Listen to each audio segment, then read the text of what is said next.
Ladies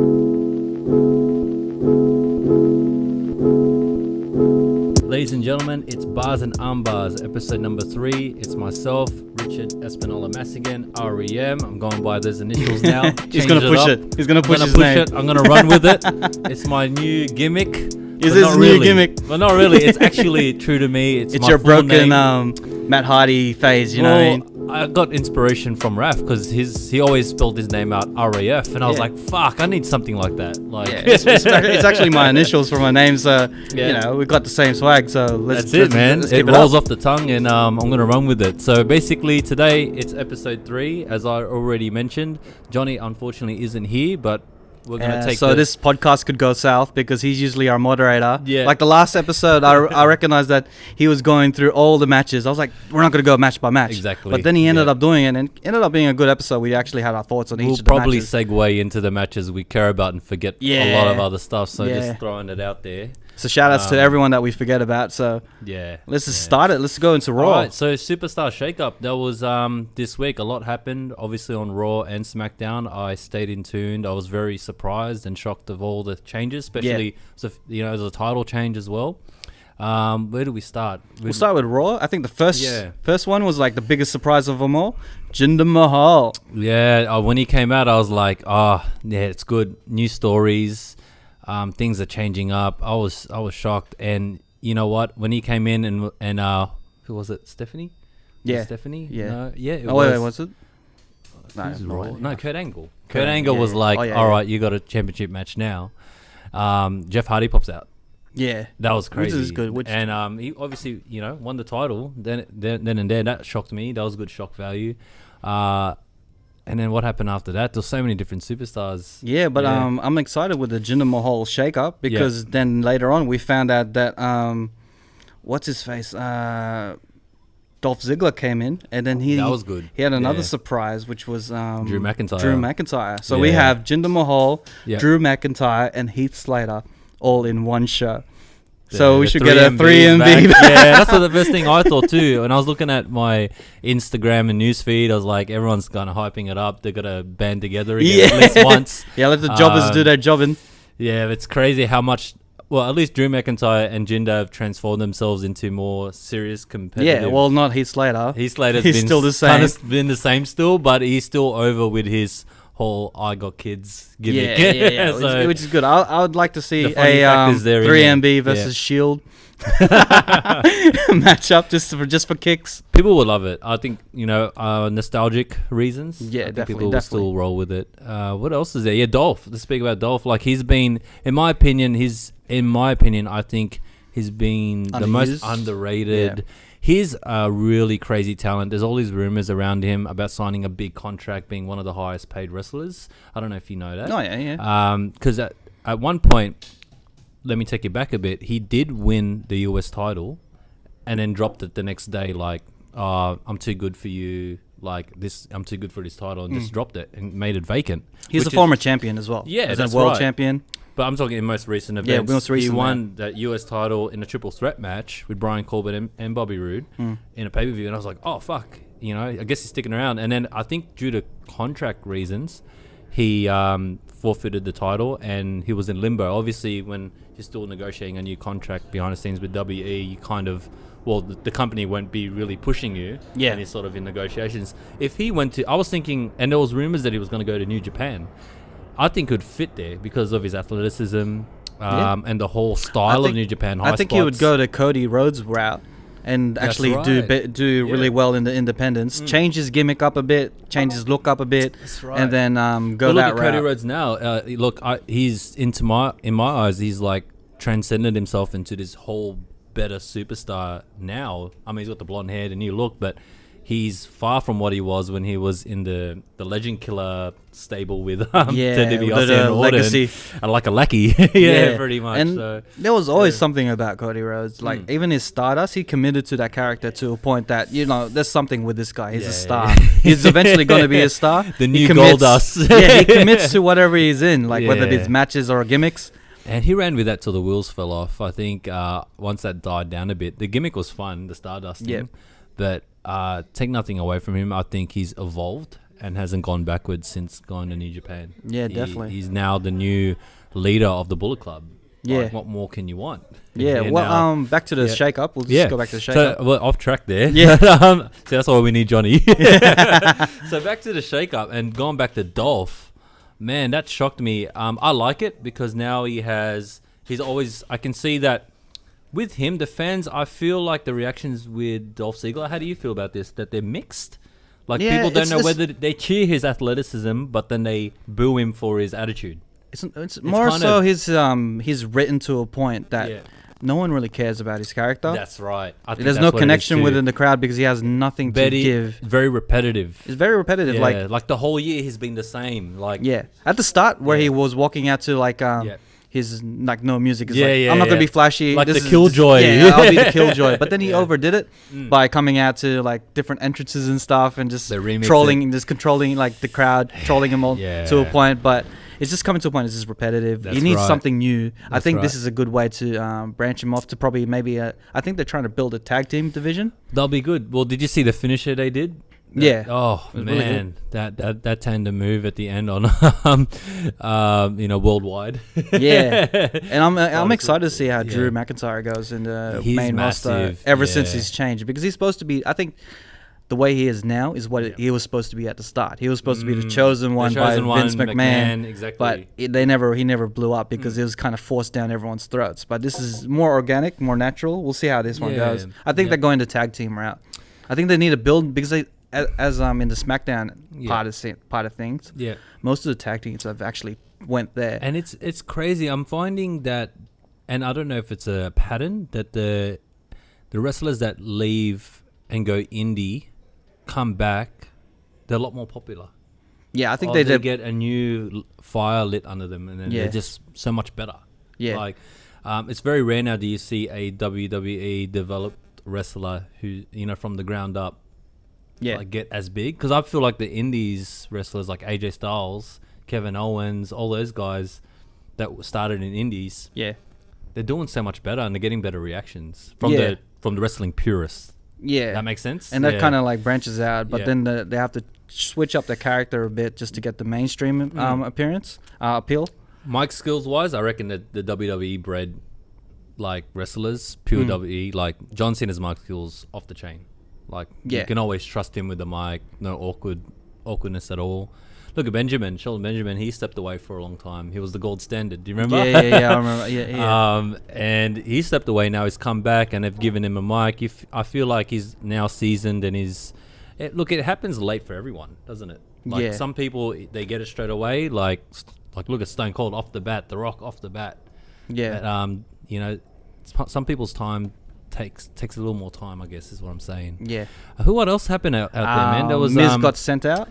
Yeah. Did you think that was a stable for a second? I did. Yeah, I saw Kevin Owens, Sami Zayn, and the Miz Taraj. I thought that was a stable. I was like, then, that's dangerous. They pulled a switch on it. Yeah, they did. And then now the Miz is going to SmackDown at Daniel Bryan's request, which is exciting to me because then we have some future prospects because the Miz now is better than what he was 3 years ago. 5 years ago. People just accept him. This is his peak now. That's it. I remember the days when he was world champion, no one really took him seriously. And now it's coming to a point where he actually can get to a main event stage with Daniel Bryan and they could perform a great match. And they have the two, like, he's a great heel and Daniel Bryan's a great face. So they could tell a great story. He's a great heel. They got history as well. When I see him on the TV now, I get excited. My eyes are locked in. I'm glued. I focus and listen. And he's really sold me as a really good heel. Probably the best there at the moment, to be honest. Yeah. So, what else happened? I know that we'll talk about the Kevin Owens and Sami Zayn signing. Which is good. Predictable. Yeah, we already knew that was going to happen. You may say that I had a crystal ball in the first episode. I said on that first episode of Bars and Armbars that they'll get fired, they'll lose at WrestleMania, get fired, and go to Raw, and it happened. I had a feeling that it was going to happen because there's no way they're going to let Daniel Bryan not win WrestleMania on his return. They've done well. The girls, I know some of them have come over now. Yeah, I think it was Natalya. Now she's a face, and she's friends with Ronda Rousey. Yes, which is weird with the switch. It's like I didn't even know they were friends. Now that it's kind of like it feels very thrown together. It's like, we have nothing for Ronda now because sometimes Steph will be there and she won't. And it's what can we do? How can we utilize Ronda in the division? And now there's just there's so many women wrestlers now, and I think the TV time, there's not enough TV time. Yeah. And they try to just mesh it all together.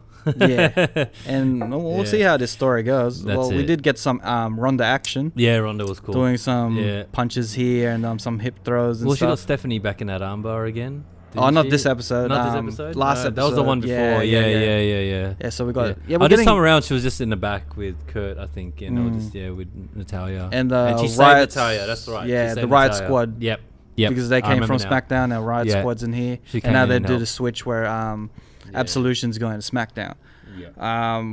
I think they're really gunning for a women's tag division happening. That's what I'm thinking. Yeah. There's a lot of teams building up. That's right. So we'll see how that goes. We'll keep an eye out on that. I don't know how well it goes. They just need to keep more superstars. I mean, they need more women superstars out there to actually build that division. Because they're still struggling on the solo stuff. They are. And again, it comes back to TV time with I think, personally, I think there's a lot of good women wrestlers and they just don't have enough time to squeeze them all in. Like, it's just... Yeah. And then it's a 3-hour show as well. It's crazy. How do you think a women's only show would go? See, that's what I thought. Like a 205 Live type of thing, but women's, They could pull it off. There's a lot of talent. And, I did had this in the back of my mind the other day.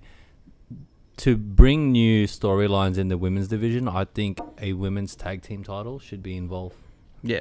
Or do you rather that, or would you rather a secondary title, like an IC, or like something? Like a women's? Probably call it a Divas title or something. Yeah, or like you could. Well, NXT brought that North American title. Yeah, they could have a European Championship, make it women's only type of thing. Yeah, I can see that. Or make it interesting, maybe like a hardcore championship and then a European championship, bring back the Attitude titles again. Yeah, definitely. Attitude Era titles, and that would bring new life to the women's division. They'll have a hardcore match. That'd be great. Because this is a first for everything. They've been doing a lot of firsts. Yeah. But I think a secondary title or a tag title would be deserve it. Yeah. I mean, if they're doing the first time Royal Rumble now, Definitely. Yeah, you name it. The Andre, well, not the Andre, the Battle Royale in WrestleMania. TLC, it's really happening for the women now, and at the forefront you look at Charlotte and the big dogs of the women's division, Sasha, those girls, they're really taking it to another level. They're growing that women's division. Yeah, they are. So, because all I remember from back in the day was Lita and Trish Stratus. Yeah, like they were the top tier, and the rest were kind of like. It wasn't taken seriously then. Yeah, that's right. Like, they were the only ones that was taken seriously. They're the only ones that was main eventing a Raw. That's right. But nowadays, like, either one of these girls could main event a pay-per-view. Yeah, and they're getting so athletic. Like, man, the moves they're doing, it's insane. Like, far out. What else will happen in Raw? I like, now, it hit my mind just now, Matt Hardy and Bray Wyatt as a tag team. Yeah, they're thrown together, but it kind of makes sense because they're both a bit crazy. Yeah. They couldn't have two crazy people going at it all the time, so they join them together. It's crazy good. I love it, man. Yeah, as I said to Johnny before, it's bringing new life to Bray Wyatt's character. Yep. I really hope he doesn't turn on Matt Hardy. It seems like that's the way it might be going. Yeah. But if they keep this going for at least half a year, give him a run with the tag titles. That's it. It'll give more legitimacy to Bray Wyatt because right now his character is a loser. Like, as soon as the WrestleMania, he helps Matt Hardy, but then he gets slammed by Baron Corbin and lays there for like 5 minutes. Even his WrestleMania moment was a loser moment. You know what I mean? But hopefully, Matt Hardy winning that Battle Royal. That was good though. And there was no mention of it again. That's how bad the Battle Royal is. It's whack, the Battle Royal. There's no prestige to it. There isn't, and we mentioned that before. There was no real prestige to it. It's like, okay, cool. Yeah, on a big statue. And I'm glad that they sent Jeff Hardy to SmackDown. So now there's no interference of it. It's just focused on them. Yeah, he's not crossing between being Brother Nero and you knew that straight away. And I could kind of picture it backstage when they had that little. Do you see that little segment they had together? He was talking to Matt Hardy in his Brother Nero voice, and then what's his name? Finn Balor and Seth were looking at him weird, like, like awkward. But now that he's in SmackDown, you can tell that he's developing his own singles run and he's going in a different direction. Yeah, to his brother. Yeah, I think he'll add to this US title type of picture and put over the younger guys. That's right. He's at that stage of his career where he's gonna have to put over more guys and use his. And don't you think that US title has more life now with being on Jeff Hardy, because he's already established? You'd rather see it on a guy like him than a Bobby Roode. Like, not the bad guy, Bobby Roode is great, but for a guy with a good resume like Jeff Hardy, I think it's better on him. Yeah. Which segues to Bobby Roode in the main event, as in like in the 10-man tag. In the Raw, yeah. Yeah, true. So he was another... how do you think he's going to go well in Raw? I like Bobby Roode. He's very athletic. I'll be honest, I'm not gonna just sugarcoat it. His finisher, the glorious DDT, that's Edge's old finisher DDT. I've seen that DDT too many times. I wish he had a different finisher, is all I'm saying. But apart from that, like him as a total package, mic skills, everything. He's great. Gonna excel in Raw rather than how he was in SmackDown. He'll probably do better in Raw. Yeah. I really hope he does. I think he needs a change in character. He does. Because I think his character suits well as a heel. Yeah. Rather than the face. In NXT, he ripped it up. Yeah. In NXT, he killed it. So. Yeah. We'll see how we go with that. And then the Miz Taraj turns on the Miz, does the old, I'm not going to tag myself in type of thing. Yeah. Well, they're not going to SmackDown with him. Yeah. They're going to go jobbing to tag teams. Probably good for them. Like, it's not good for them. Well, the Miz Taraj, I know they use Miz himself as sort of like, I guess, a push for themselves, but now that it's good. I wonder what it's going to be like for them being by themselves now. Hopefully, I don't think it's going to work. Sink or swim, right? Yeah. They're gonna next week. They're gonna verse the Authors of Pain and just be jobbers and jobs. Yeah. But what else was there on Raw that we haven't mentioned? I'm just trying to go through it. Samoa Joe did another good promo against. I'm confused about him because he popped up on SmackDown. So I think. I don't know if there's was more. Like there's more like a botch. Like, no, I think it was more of so like because they're still gonna have their match. Yeah, okay. He's still gonna have a match at Backlash with whoever's gonna be champion. He picked on Roman Reigns again. He's continuously just picking on him like a little brother. It's some like what you call it, like a Samoan type of brotherly type of relationship. Yeah. Whereas like it can, you say he's gonna get the job done, but really. You know what's funny about Samoa Joe? Like my partner pointed it out. Shout out to my missus. Cracks me up because every time Samoa Joe comes out with his with the towel over his neck, it's like, did this guy just come out of the shower? He's fresh. It looks like he's always just come out of the shower. He comes out from a bad shower because he's always angry. It's like, man, I still haven't paid my water bill yet. I was like, every time he comes out, and Mrs. like, oh look, he just had a shower. Remember there was a point where he just comes out of nowhere and smashes like whoever it is, like comes from the corner of the camera. Yeah. That was kind of like his gimmick type of thing. I like him. He's great. He's good, man. I'm glad he's on SmackDown. And they really sell his finisher, the Gokina clutch. Yeah. That's mad. He's the only one that's credible enough to actually take down Brock Lesnar. To me, that match he had with Brock Lesnar. Yeah. Wow. That really solidified my respect for Samoa Joe. Like, I thought that match was going to be like, because it's, a big guy and another big guy. But then he carried that match and he killed it, man. Yeah. Samoa Joe, man. He made it look like this guy can really give. I'm really hoping that he'll have a title. That's probably why he's in SmackDown. He probably is going to get a title run there. Well, he already called out AJ Styles. So now let's talk about SmackDown. Let's go SmackDown. I think I'm gonna be straight up. SmackDown had the better part of the shake-up. Yeah. SmackDown won it. Yeah, from the top of my head, SmackDown has Asuka. Yeah. They also have Samoa Joe. Yeah. And now they got The Miz, Jeff Hardy. And The Bar. Mm-hmm. And from NXT they have CN, I forgot his real name, but that's his the Spanish dude. He's there. He's coming there. They got Sanity coming up. Yep. I'm not really familiar with them, but they look pretty crazy. Yeah, they look like the crazy heelish stable. What else was there? From what I remember, who else went there? But I reckon they have the better half of this shake-up. Yeah. Like the first thing that Raw had was Jinder Mahal. Yeah, true. Like, just for him to lose the title. Yeah. But yeah. let's go through a SmackDown. I think back to Samoa Joe. I think the inclusion of him in SmackDown, we're gonna get some great matches. We got Shinsuke up there. We probably won't even get a heel Shinsuke and a heel Samoa Joe going on. It's probably gonna be AJ Styles and Samoa Joe at SummerSlam. Yeah, that's what I'm thinking. Yeah, true. Yeah, but true. Yeah, well, it's quite interesting. When Shelton Benjamin was on the mic dissing Chad Gable, like he doesn't need him and stuff. Yeah, that was pretty interesting. Fun fact: I was listening to a podcast this morning. Yeah. They're saying that 10 years ago, Jeff Hardy took on Shelton Benjamin for the US title at the same day. Wow! So it was it's kind of I think it was planned. Yeah, that way. Yeah, you know, fun fact as well. Like you're looking at Jeff Hardy physically, you wouldn't think 10 years have passed. He still looks the same. Like he hasn't aged. I was listening to he's still like quick. I was listening to Edge and Christian's podcast with the Hardy boys, and Jeff Hardy was saying that he, after all those swantons and trying to hold his back just to make it more safe, his back kind of like was getting more hurt. Back, so he was just like, whatever, it's gonna be a shoot swanton every time he throws it. So I did watch that too. That's the podcast with Matt Hardy coming in and out. As a broken. I listened to that. That was a mad podcast. Like shout out to that podcast. That's really interesting storytelling.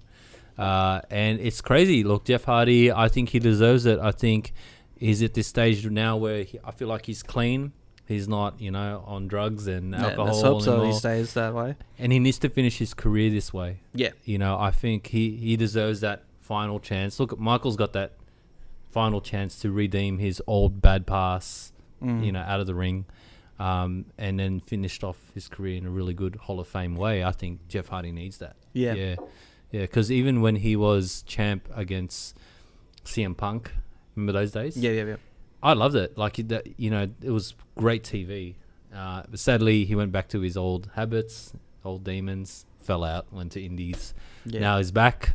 Perfect time. I hope he doesn't stuff this up. Yeah. Well, so, as long as it's not like back in I think it was when he was versing Sting, and then he walked into the ring and he was drugged pilled up. out of his mind. That was a bad match. Terrible ending to a pay-per-view. Pay-per-view too. Yeah, it was like he had the red paint. Yeah. And it was just crazy. Out of his mind. So you can YouTube all that. Just type in Jeff Hardy. Hi. Yeah, I'm pretty sure everyone knows that. Everyone knows what we're talking about.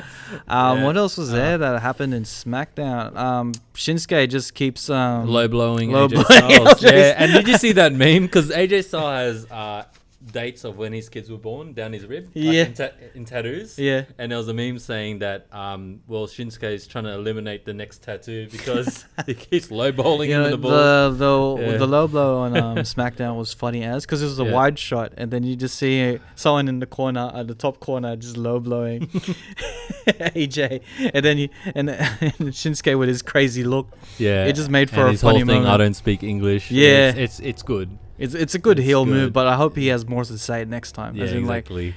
Well, I'm enjoying the whole I'm gonna just keep keep hurting you where it hurts, man. I think they need more heels right now. Yeah, Shinsuke's doing great as a heel. Yeah, he is. So that's crazy, man. Now let's go to our next topic. I think we covered SmackDown. You think? I think so. Like maybe there was something that was missing. Or R-Truth popped up. Oh yeah, that was weird. That was weird. And he was being lost. Like I see you on Raw. Like it was being weird. R-Truth's good for this whole backstage comedy thing. Oh, he's been there for. Which reminds me back to Raw. Breezango's there. And they beat the bar. I like them, man. They're hilarious. I like them. They're fucking funny. Them. It's just random that they, they have this push now. Yeah. And now, hopefully, they need that. Well, I think W is missing that comedic side to it. Yeah. Like it's there, but they don't really showcase it. It'd be great to have that comedic side, but they actually are competitive in the ring. Well. Yeah. So I think they need to beef up the tag team division because most of the tag teams are now at SmackDown. So I think the reason why now they have Authors of Pain and they have Breezango and other tag teams in Raw. Hopefully they beef it up, the Revival and everything. So hopefully they beef it up. Because they still got that whole tag team titles still uncrowned. Oh yeah. Yeah, so they need to find it because of Braun Strowman and the kid. Yeah, I was hoping that Braun Strowman would just pick someone from the crowd every single match. Yeah, true. That would have been interesting to watch. Oh, what do you do? I think SmackDown's pretty covered. Yeah, I mean the good parts, it's stacked, the goodies. Man. It's it's the A show after the whole thing, man. I didn't like the big cast thing. Oh, you didn't like that? Big cast I was never really a fan of him. He's more of Enzo's partner. Yeah, it'd be interesting to see how. I don't know how he's tall. I don't know where the storyline's going though. Because I think maybe he's gonna be part of the new Miz Taraj in SmackDown. Yeah, true. You never know. Probably Miz's back bodyguard. Yeah, you never know. Well, get that whole Dolph Ziggler thing with the bodyguard with Drew McIntyre. Yeah, so you never know. We'll see what happens there. Yeah, no, that's crazy. I think we covered most of the good stuff. NXT. Have you been watching NXT? Not since the takeover, I'll be honest. So I did watch the takeover, and you are right. You and Johnny are right. It was a better show out of the It was a more better show. It drew the crowd's attention. Yeah, more you can tell just from the ladder match. Yeah, itself, the beginning, man, that's crazy, that ladder match. So Ricochet and all them. Did you see the Ricochet solo match? No, I haven't. He had a match. That was recent? Yeah, in a recent NXT. So he had a match with, I forgot who. I'm not really familiar with the names in NXT. I'm just starting. I do know Adam Cole. I follow him. Yeah. So he's cool. Anyone who wasn't in NXT Takeover, I'll probably won't recognize. But my take on Ricochet at the moment is that he's just a flippity flip guy, doing all the flips and doing all the showing that know, I can do it all. But is there any more depth to that? Is there any more? I think that's it right now. That's what we're seeing. Hopefully, he brings more depth into his characters with his storylines. Because that's what attracts me more to the wrestlers than anything. You can do as many flips as you want. It's just that if there's no character into it, then it's not worth it. But the moves he's been throwing is crazy.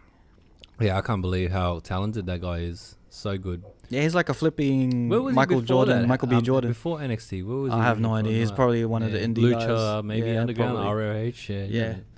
But even EC3 he's cool too. Yeah. Like the first time I seen him, he's jacked He's gonna eventually. He's one of Vince's favorites for sure. For sure, he's got that look about him, eh? Like the new alpha male look.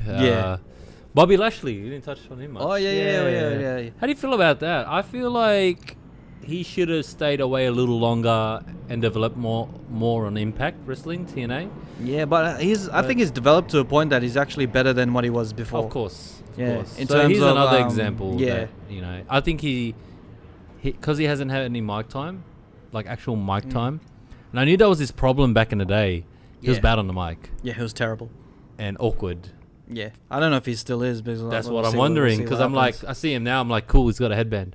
And he's still after 10 years, he's still the same, but with a headband. But he's strong as, man.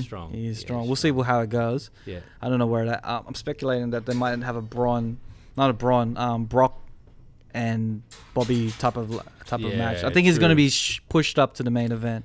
Yeah, he would be. Sure. He's got the size, so I mean, you never know. Yeah. What else is there? There was okay. Let's touch on the new subject now. Your best moment in time. Your moment in time. Okay, so let's start there. This is not recent, but recent to me because I've seen this last week. Oh, just last week. It's just last week because I was just flipping through like wrestling moments and stuff, and I was like watching this one. It's in TNA. I don't know what I think it's an Impact. It's Jay Lethal coming out to Ric Flair and his Fortune team, and this one's with a young AJ Styles. Yeah. And I've seen this. He just imitated Ric Flair. Yeah. To a point that it was just Ric Flair talking to himself. That's right. So it's amazing. Everyone knows that Ric Flair is famous for his woo. Yeah.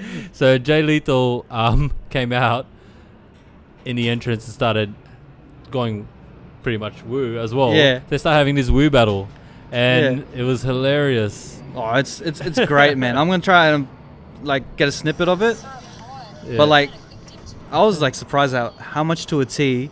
How much he sounded like Ric Flair. Exactly. It was funny because the best part was when Ric Flair started talking. I was like, oh my gosh, it's the exact same thing. I was like, what the fuck? And then it was so funny because he imitated him, and I thought in the back of my mind, how are these guys keeping a straight face? Yeah. All right. So like, all right. Here's a snippet. So the first one's Jay Lethal.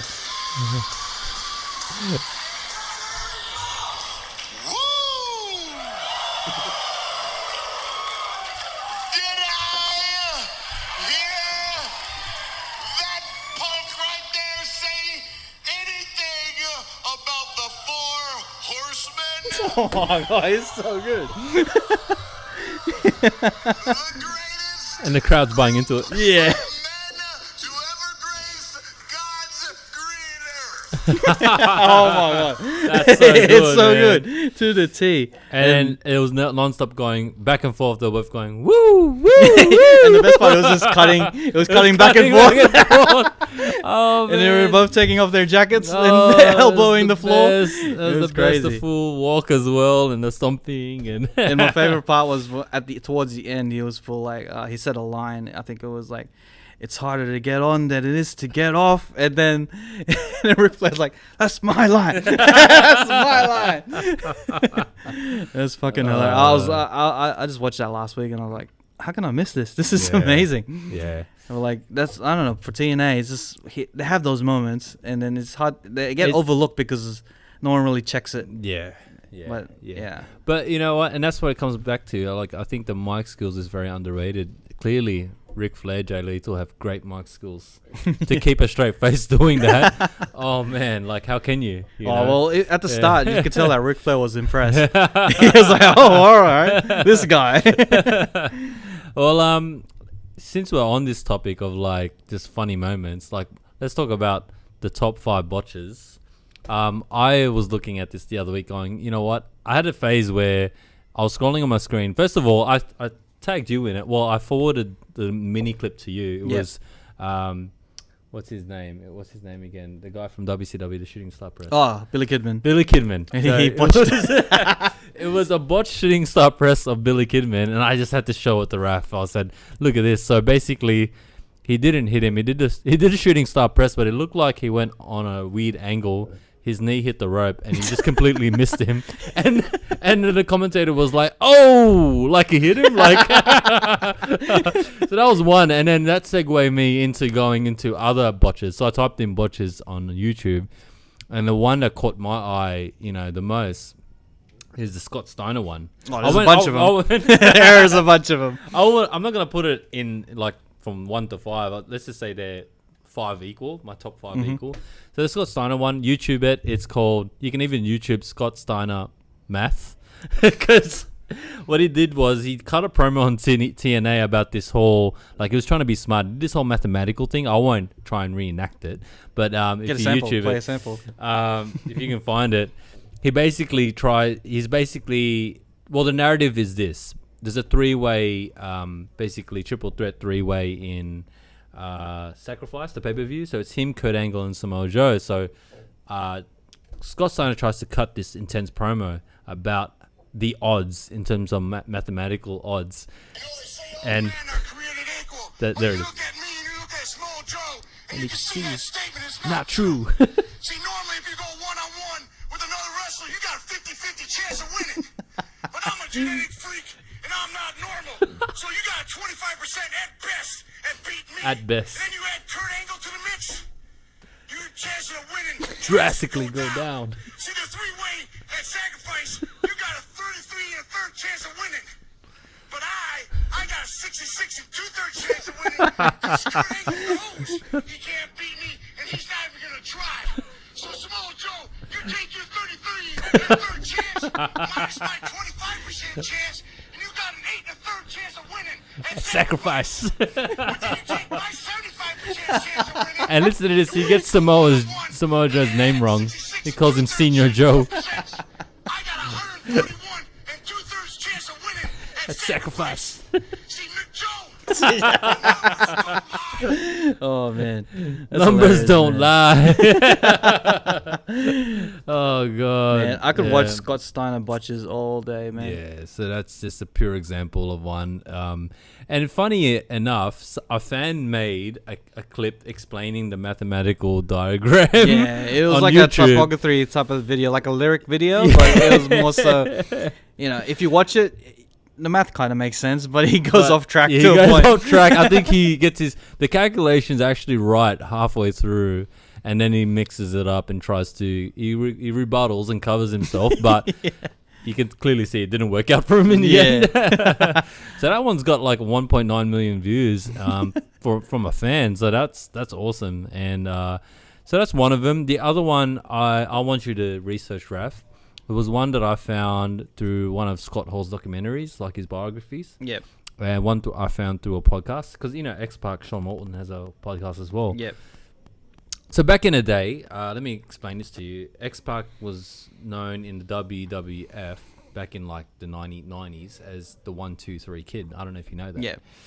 So he was a baby face, very young looking. In fact, he was the first American cruiserweight to showcase, I wouldn't say the first solo, I guess, because he had the Rockers, Marty Jannetty and Michaels, but 1-2-3 Kid was the first solo act to hit the heavyweights above him. And as he came through, also Scott Hall was known as Razor Ramon. I'm sure you know that. Yep.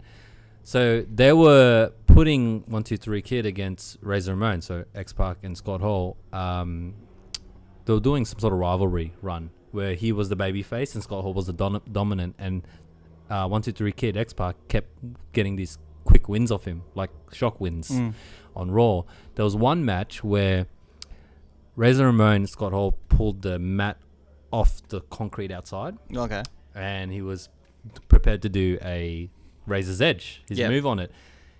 He reverses it, so X-Pac backdrops in, climbs the turnbuckle, and I think the fact that he got backdropped on concrete, it kind of hurt him, so he kind of just went off track. So this is where the botch happened. X-Pac went for a moonsault from the top rope to the outside. Scott Hall wasn't ready for it, didn't even know it was up there, but they planned the 1-2-3 step. Misses, X-Pac lands straight on his face on the concrete, and you can YouTube that today and see it. No, that's crazy. And on his podcast, he said, I was literally knocked out. I was seeing stars for like a good 5 seconds. So that's a crazy botch. Another one of my favorite botches is Chris Jericho. You know his lion salt? Yeah. In the middle rope? Yep. I can't remember what Raw it was, but I'm sure you can find it. I think I know you what know you're this talking one? about. Yeah. He jumps in the middle rope and does a backflip moonsault. So this time around, in this particular moment, he jumps on it, the rope breaks, and he just lands on his back, and he's there going, my fucking back. And then the commentator's like, oh. The commentator's that's like, I don't know what to say. The commentator effects are hilarious, man. So there's that as well. Obviously, my fourth favorite would probably be Scott Steiner. You've seen this. Scott Steiner missing the stage dive on Tess. Stacy Keibler. Yeah. So he's on the apron, and Stacy Keibler and Tess are near the rampway. He tries to jump and save her and do a splash on him. His back foot gets caught on the apron, and then he just falls straight flat. Like it was hits him on the bottom of the on leg. the leg with his arm. And then Tess, and he then sold Tess it. He sold reacts, it. goes, oh, oh god, that's funny, man. And there's another one. I think we covered 5. No, there's one more. I think there's one more. One more would be my other one would be basically when what was it? There's an old school. Gotta look it up. One of the first Royal Rumbles. I can't remember his name, but I did watch it recently because the Greatest Royal Rumble's coming out. Yep. So we need to get ready for that. I kind of watched a couple of old ones just to go back into it. One guy, I can't remember his name, but he gets thrown over the rope. And instead of getting thrown over, it's like I think it was in the 80s. His head gets stuck in the rope, and his head is just stuck there and he's trapped, and the refs are pulling it off, and then he falls out. So that was hilarious. So that's another one of my favorite botches as well. There's heaps, man. There's even botches of like injuries, and I've seen a few of them. One that comes to mind is Vince McMahon. Yeah. I think because there was an undecided winner for Royal Rumble, so he comes in, he runs underneath the ropes, and then his legs just Yeah, they just fail Was on that him. the scene of Batista one? I think. I think so. Yeah. And then he's just standing there. He's sitting on the mat, just looking up. And he's just making decisions. Well, Bailey botched one of her recent matches. Did you see that? One of the Raws, she went for her little corner jump thing and she slipped. And the crowd went, oh.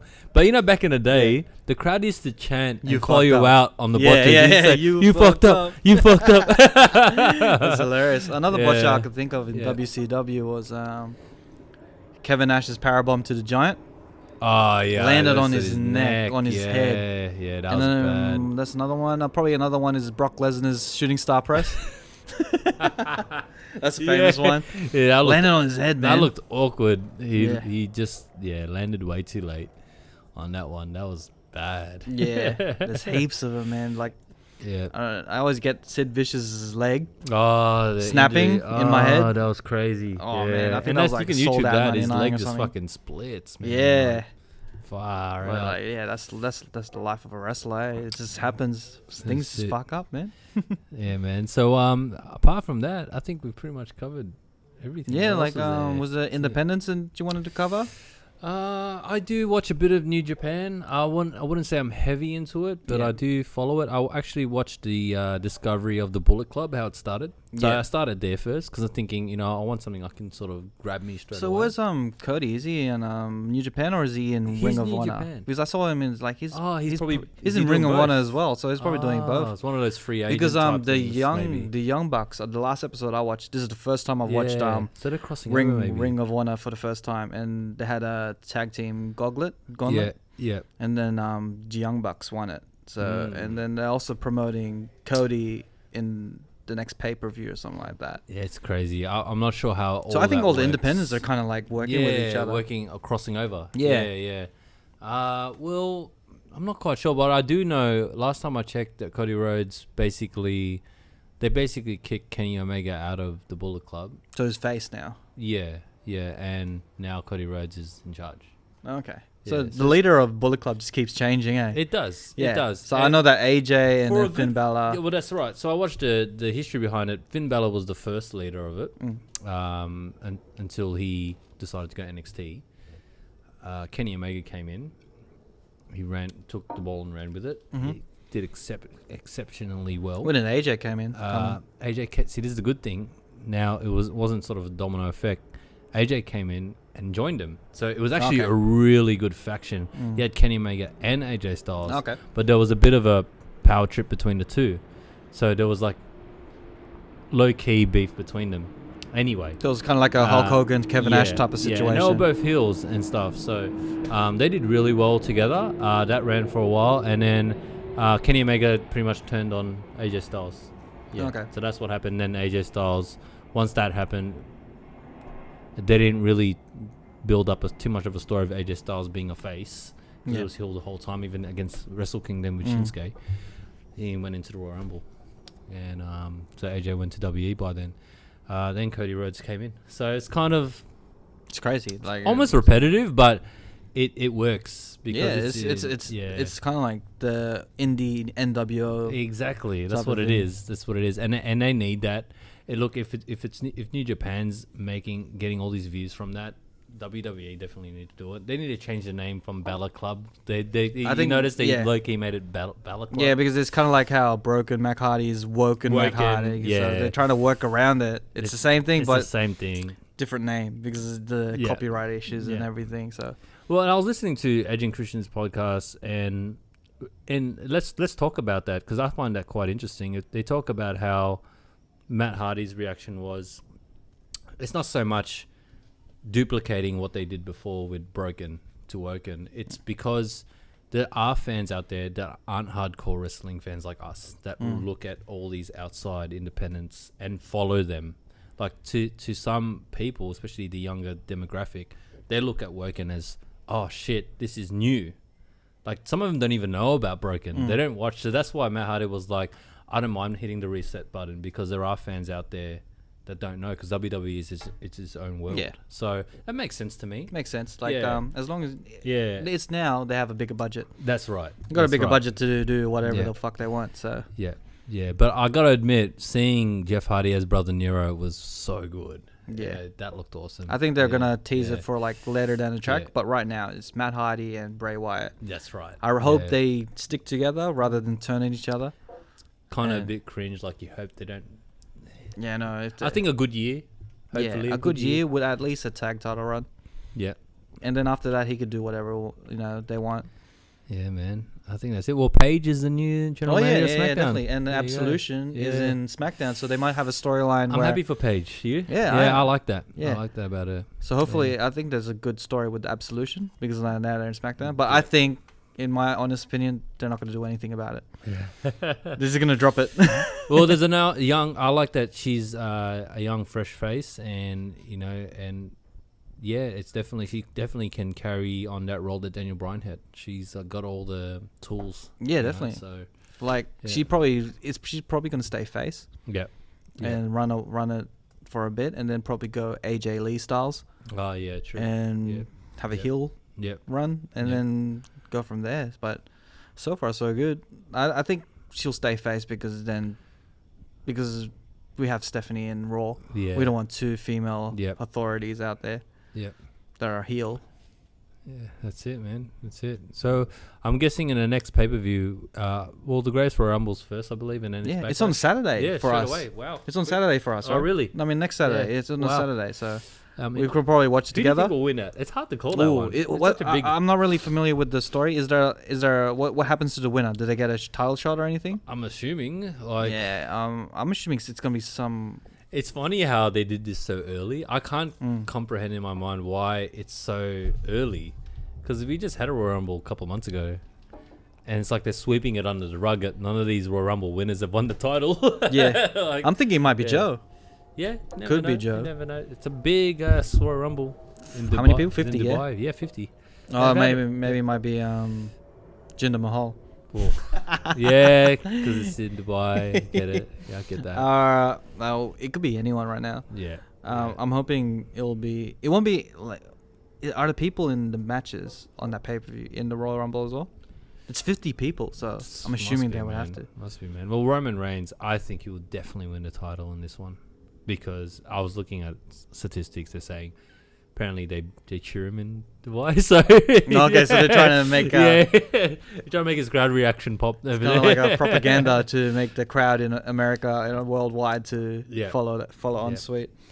What else is there, man? I think we pretty much covered it. Yeah, so I think Superstar Shakeup, bottom line, SmackDown won. Yep. And Carmella's the champ. We didn't mention that. Carmella's the champ. She did a good promo. She did, man. Yeah. And then Iconics came out. Yeah, true. And I don't know. I can't see like the way they work in the ring. I can't really get into it. I'm like trying to figure out if they're really good in the ring, or they're just great on the mic, kind of like being annoying. Well, the Iconic. Yeah, Iconics. Yeah. Well, they're. I mean, big up that they're Aussie. You know, gets us on the scene, our accents and stuff. Yeah. I mean, we've seen UK, you've seen Irish. Finn Balor's Irish. But it's about time you've seen like an Australian on that platform. Yeah. And they're really doing. I think they're doing well. Yeah. I mean, having them two as heels, and I don't know if Charlotte Burke character, she was laughing when they were imitating her. Did you see that? Yeah. So I found that pretty funny. I'm actually more keen on that. I'm actually in the women's division. I'm keen to see the Iconic, how that ties in with Charlotte and Carmella. So I think I think Iconics is going to be the Mr. of Carmella. Yeah. And we are eventually going to get the 6-woman tag. Yeah, with Asuka as well. Yeah, with Asuka in it. Yeah. And it just looks very one-sided to me, with Charlotte and Asuka in one team. Yeah. That's it, man. That's it. So, all right, I think we pretty much covered it. Let's wrap it up there. If we got anything wrong or we missed anything, just blame the beer. Drunk facts, and blame it on Johnny because he didn't make it. Yeah, Johnny doesn't have us, in line and guided. But shout outs to him. But where can they find you, man? Basically, as I mentioned at the very start, I'm going to go by my initials now, REM, so REM for short.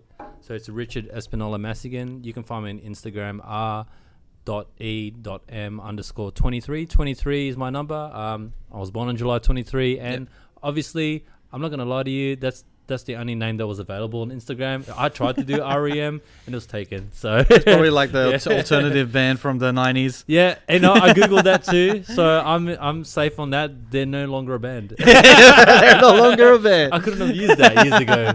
Even as a rapper, I couldn't use that. So you can find us at the Cheatcoders in Instagram, Apple Podcasts, YouTube, Facebook. Yeah. So just type in the Cheatcoders anywhere, and you can find the network full of podcasts, full of other shows, and more shows and podcasts coming up.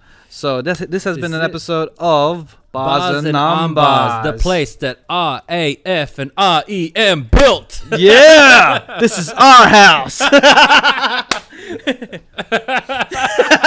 Awkward.